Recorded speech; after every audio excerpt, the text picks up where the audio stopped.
warahmatullahi wabarakatuh. Perkenalkan, nama saya Taufik Kurnianto dari Prodi Teknik Elektro. Di sini saya akan menyampaikan materi selama 1 semester dari mata kuliah olahraga. Materi pertama, pengertian olahraga.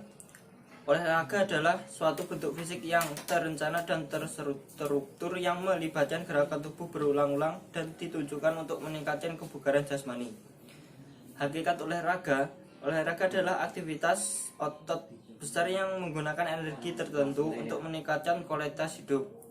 Menurut Dewan Eropa, olahraga sebagai aktivitas spontan, bebas, dan dilaksanakan selama waktu luang.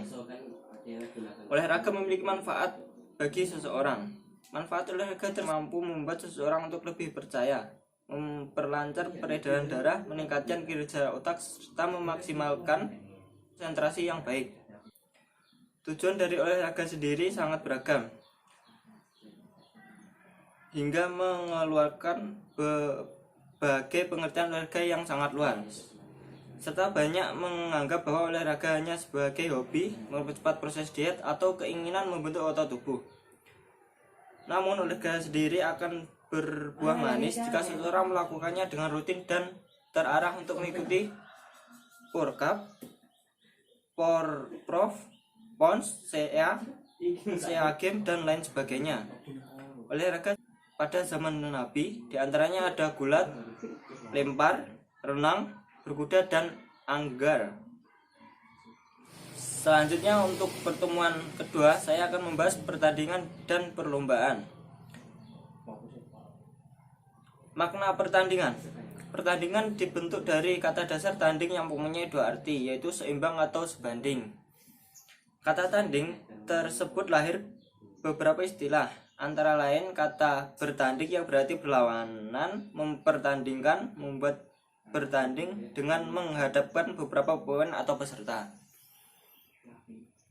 Disimpulkan bahwa pertandingan adalah kegiatan cabang olahraga yang bertujuan untuk menentukan pemenang atau juara dengan cara berhadapan langsung. Selanjutnya saya akan melanjutkan pembahasan pada pertemuan kedua. Pokok pembahasan di materi ini, yang pertama pertandingan dan perlombaan, yang kedua organisasi dan administrasi pertandingan. Makna pertandingan. Pertandingan dibentuk dari kata dasar tanding yang mempunyai 2 arti, yaitu seimbang atau sebanding. Dari kata tanding tersebut lahir beberapa istilah, antara lain kata bertanding yang berarti berlawanan, mempertandingkan, membuat bertanding dengan cara menghadapkan beberapa pemain atau peserta. Disimpulkan bahwa pertandingan adalah kegiatan cabang olahraga yang bertujuan untuk menentukan pemenang atau juara dengan cara berhadapan langsung. Perlombaan. Perlombaan adalah kegiatan cabang olahraga untuk meningkatkan kemampuan atau prestasi dalam bentuk perlawanan tidak langsung dengan searah tanpa adegan kontak fisik seperti menjatuhkan atau menyerang lawan. Pengelolaan pertandingan atau perlombaan. Dalam setiap penyelenggaraan pertandingan ataupun perlombaan pasti membutuhkan pengelola yang sangat baik serta direncanakan dengan matang, entah itu dari skala kecil maupun skala besar. Tahap pengelolaan. Yang pertama, perencanaan. Kedua, pelaksanaan dan penelitian. Ketiga, pencatatan. Dan yang terakhir, pelaporan. Jenis-jenis pertandingan yang bisa diadakan. Yang pertama, open turnamen. Open turnamen adalah pertandingan yang boleh diikuti oleh siapapun tanpa melihat keanggotaan pada suatu klub maupun organisasi dengan syarat maupun membayar biaya pendaftaran yang sudah disebut oleh pihak penyelenggara. Yang kedua, invitation. Pertandingan yang diikuti beberapa peserta karena dibatasi melalui pembayaran undangan sehingga peserta yang tidak diundang tidak bisa menjadi peserta. Exhibition. Pertandingan tidak resmi yang diikuti oleh peserta yang sudah tidak diragukan lagi kemampuannya dan kualitasnya. Tujuannya untuk menampilkan teknik-teknik permainan yang sudah sangat bagus lebih rata-rata guna menghibur para menonton. Keempat, competition. Competition adalah pertandingan yang membutuhkan jangka waktu tertentu serta pelaksanaan secara terus-menerus yang hanya dilakukan oleh anggota di suatu perkumpulan atau organisasi. Yang kelima, championship. Championship adalah pertandingan yang diikuti oleh seluruh anggota dari perserikatan atau perkumpulan dari persatuan cabang olahraga tertentu. Yang keenam, games. Games adalah pertandingan berangkai yang di dalamnya tidak hanya satu cabang olahraga saja yang dipertandingkan dan diumumkan para juara pada setiap cabang olahraganya. Yang ketujuh, tryout. Tryout adalah pertandingan yang dilakukan dengan maksud untuk melakukan penilaian atau pengujian hasil dari proses latihan. Panitia organisasi pertandingan. Yang pertama ada ketua. Ketua bertanggung jawab atas seluruh kegiatan. Yang kedua, wakil ketua pertandingan bertugas untuk siap membantu tugas-tugas dari ketua. Selanjutnya, sekretaris. Sekretaris bertanggung jawab dan bertugas pada bagian administrasi. Yang keempat, bendahara. Bendahara bertanggung jawab atas segala hal yang berkaitan dengan pendanaan acara.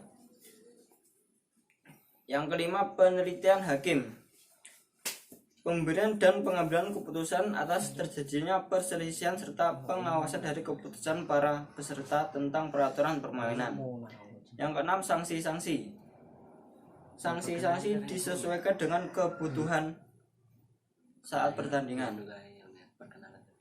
Contoh lain, susunan anggota dan urutan tugas dari bidang suatu kegiatan olahraga. Pertama, bidang teknik, meliputi pengawas pertandingan, supervisor, referee, ketua panitia, sekretaris pertandingan, saksi lapangan, seksi perlengkapan lapangan, dan seksi perwasitan.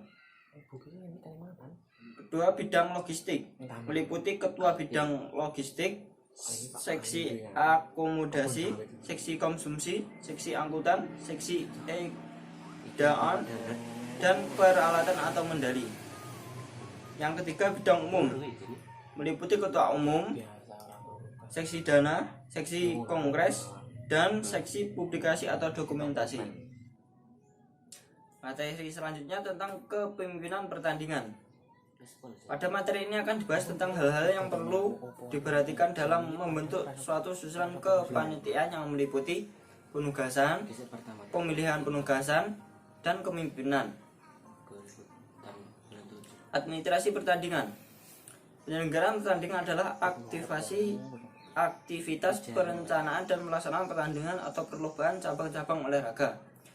Tujuannya agar para pengurus masing-masing organisasi olahraga mampu merencanakan, mengatur cara-cara pertandingan, mengadakan pencatatan hasil pertandingan sehingga penyelenggara itu berjalan lancar dan tertib.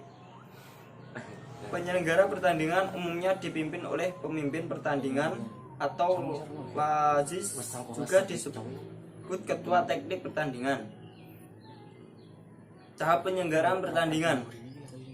Yang pertama, langkah pertama, menentukan bidang tugas dan struktur organisasi.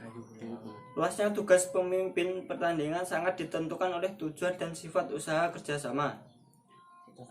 Yang kedua, penentuan tenaga kerja atau yang disebut staffing adalah suatu aktivitas untuk memperoleh tenaga kerja yang terampil dan sesuai dengan kemampuan dalam bidangan yang telah ditentukan.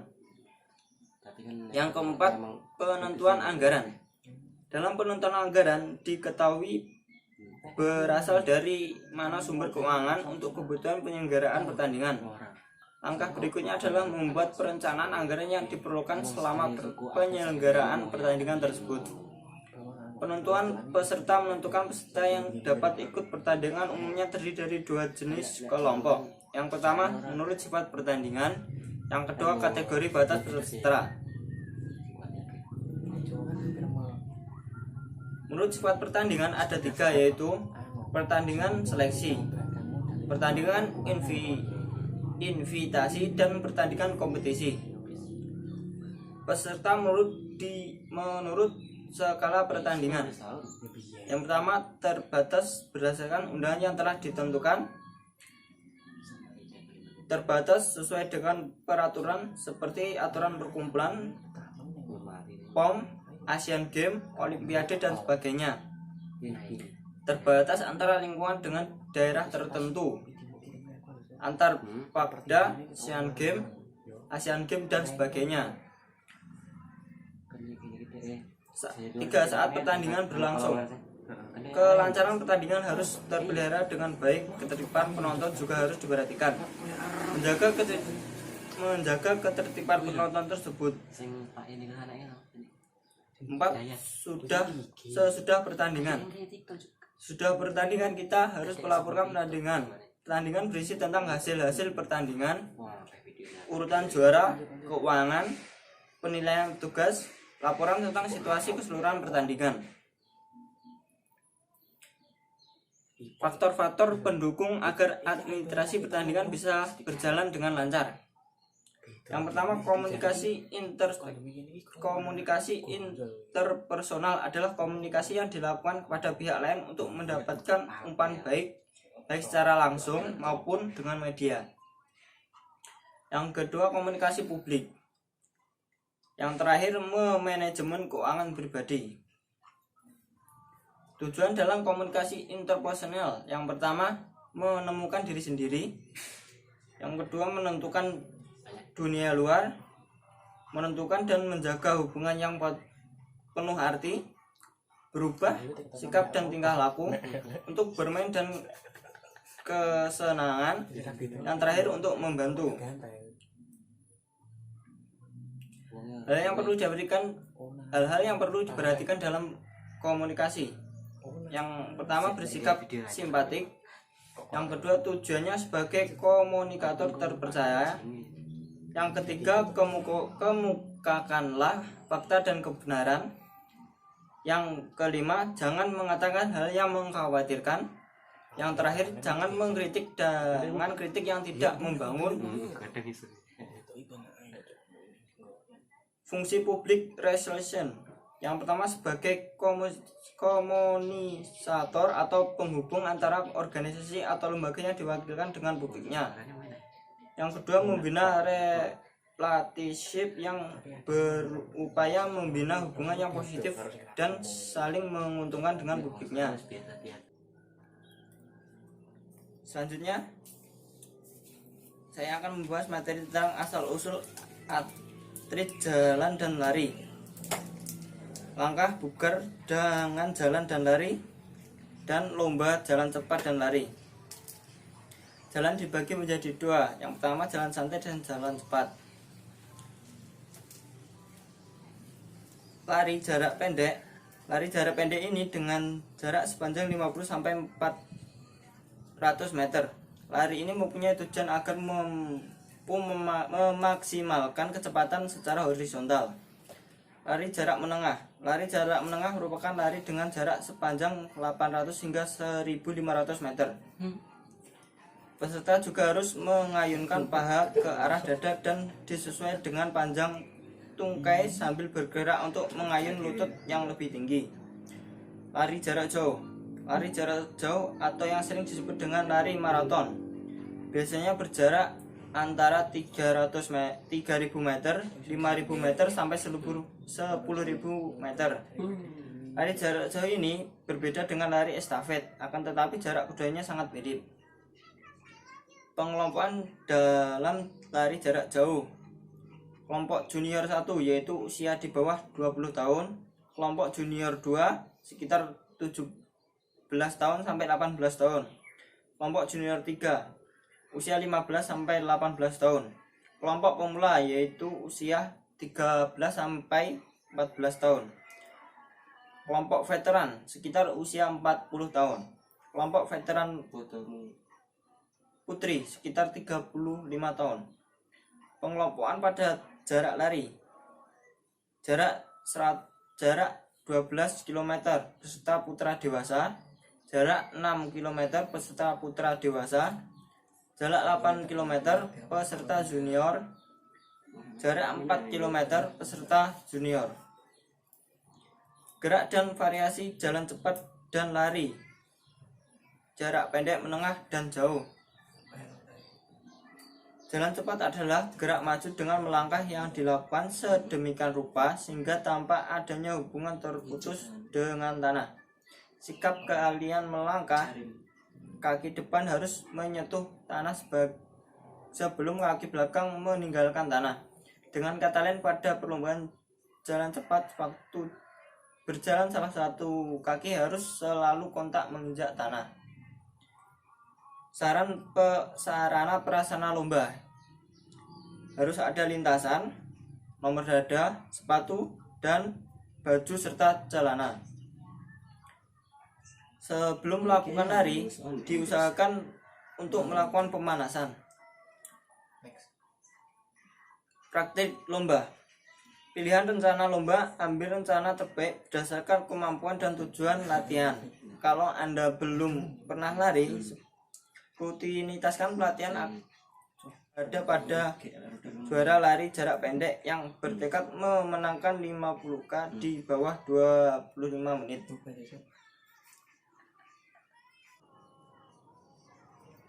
Selanjutnya saya akan menyampaikan materi tentang bersepeda.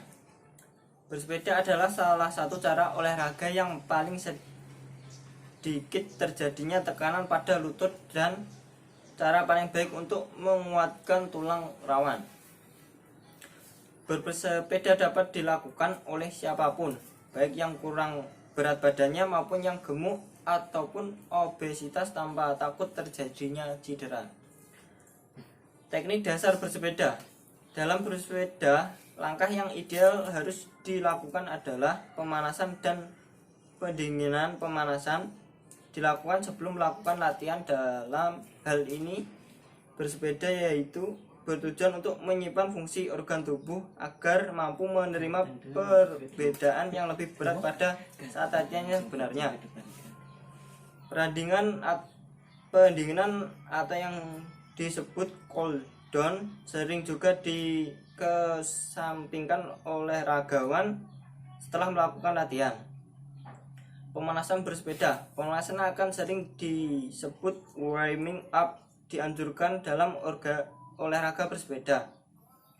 Pendinginan bersepeda. Pendinginan atau sering disebut cool down tidak kalah pentingnya dalam pemanasan, namun sering dilupakan atau tidak dilakukan. Pendinginan adalah suatu periode mengayun sepeda dengan intensitas rendah setelah melakukan latihan berat dengan berlangsung selama kira-kira 5 menit. Tahap pendinginan bertujuan untuk mengembalikan kondisi tubuh seperti sebelum berlatih dengan melakukan serangkaian gerakan berulang stretching dengan aerobik ringan, misalnya jalan di tempat atau tahap ini ditandai dengan menurunnya suhu tubuh dan semakin berkurangnya keringat. Program latihan kebugaran jasmani dengan bersepeda. Latihan kebugaran diartikan sebagai proses sistematis menggunakan gerakan yang bertujuan meningkatkan atau memperhatikan kualitas fungsi tubuh yang meliputi kualitas daya tahan paru jantung, kualitas daya tata otot, keletukan, dan komposisi tubuh. Bersepeda untuk mempertahankan kebugaran jasmani harus rutin dilakukan minimal 3 kali dalam 1 minggu. Bersepeda harus dilakukan secara rutin di setiap waktunya. Program latihan bersepeda tidak boleh dilakukan dengan memaksa atau berturut-turut, dalam istilahnya lama. Selanjutnya saya akan menyampaikan materi tentang sepak bola. Sepak bola bisa diartikan sebagai olahraga yang dimainkan dengan cara menyepak atau menendang bola. Biasanya di dalam pertandingan sepak bola terdiri dari beberapa tim yang berjumlahkan 11. Aturan dalam sepak bola. Yang pertama, lapangan sepak bola, lama pertandingan, pelanggaran, wasit dan petugas pertandingan, ukuran lapangan, gawang dan bola. Untuk pertandingan dewasa, lapangan sepak bola internasional yang digunakan untuk panjang yang berkisaran antara 100 sampai 120 meter dan lebar sekitar 65 sampai 75 meter. Di bagian tengah kedua ujung lapangan terdapat area gawang yang berupa persegi 4 berukuran dengan lebar 7,35 meter dan tinggi 2,44 meter. Di bagian depan dari gawang terdapat area penalti yang berjarak sekitar 16,5 meter dari gawang. Area ini merupakan batas kiper boleh menangkap bola dengan tangan dan menentukan kapan semua pelanggaran mendapatnya hadiah tendangan penalti atau tidak. Pemain, setiap tim terdiri dari 11 orang, yaitu 1 kiper dan 10 pemain. Aturan main. Yang pertama, durasi. Total durasi 90 menit dan dimainkan dalam 2 babak. Setiap babak berlangsung selama 45 menit. Sedangkan waktu istirahat diberikan sekitar 15 menit. Jika skor seri, diberlakukan perpanjangan waktu 2 kali 15 menit. Kick off. Kick off dilakukan untuk memulai pertandingan pada setiap babak atau setelah terjadinya gol. Gol dinyatakan sah ketika bola melewati garis gawang. Offset. Offset terjadi jika pemain menerima umpan bola sedangkan posisinya lebih dekat ke gawang lawan ketimbang operannya. Yang selanjutnya bola keluar, out. Bola dinyatakan keluar melewati garis lapangan bila terjadi hal demikian pemain akan melakukan lemparan ke dalam atau throw in. Tendangan sudut. Tendangan ini dilakukan ketika bola keluar dan melewati garis gawang. Sesuai namanya, tendangan ini dilakukan dari pojok lapangan yang berada dekat dengan gawang dan dilakukan dari pihak lawan. Tendangan penalti. Penalti terjadi ketika pemain yang sedang bertahan melakukan pelanggaran di wilayah penjagaan gawang. Penalti juga dilakukan apabila pemain berakhir seri atau seimbang. Tujuan sepak bola. Tujuan sepak bola adalah memasukkan bola ke gawang lawan, membuat pertahanan dan menjaga gawang, meningkatkan kerjasama tim, menciptakan pemain yang jujur dan adil, melatih sportivitas, mencetak prestasi dan meraih gelar juara, serta melatih fisik. Selanjutnya materi tentang bola voli. Permainan bola voli merupakan olahraga yang menggunakan bola berbahan karet atau kulit dan dimainkan secara berkelompok oleh 2 tim. Tujuan olahraga ini adalah memukul bola hingga melewati net sekaligus menjatuhkannya ke lantai lapangan di area lawan. Aturan main dan pelanggaran. Setiap tim terdiri dari 6 orang. Ada 4 peran yang harus dimiliki setiap tim, yaitu speaker, tosser, defender, dan libero. Jumlah pemain dalam satu tim minimal 4 orang. Pemain dimulai dengan lempar koin untuk menentukan tim mana yang berhak melakukan servis pertama kali. Servis dilakukan di luar garis lapangan dan bola harus bisa melewati net. Bola dinyatakan out apabila keluar dari garis lapangan. Pemain harus melakukan passing, smash, dan teknik lainnya di area lapangannya sendiri. Artinya pemain tidak boleh sampai melewati batas net atau memasuki ke area lawan. Pemain hanya boleh memukul atau memantulkan bola, bukan menangkap atau melemparkan seperti pemain basket. Pemain boleh menggunakan anggota tubuh mana saja untuk memantulkan bola. Tidak ada batas untuk pergantian pemain dan boleh dilakukan berkali-kali. Pemain dilarang menyentuh net secara sengaja maupun tidak sengaja. Berbicara kasar baik kepada tim lawan, wasit dianggap sebagai pelanggaran. Untuk peraturan penghitungan skor, pemain bola voli biasanya berlangsung selama 2-3 set. 2 babak pertama akan menentukan apa saja tambahan perlu dilakukan untuk atau tidak. Apabila ada tim yang langsung memenangkan 2 set secara berturut-turut, pertandingan tidak perlu dilanjutkan. Sekian materi yang saya dapatkan selama 1 semester tentang olahraga. Wassalamualaikum warahmatullahi wabarakatuh.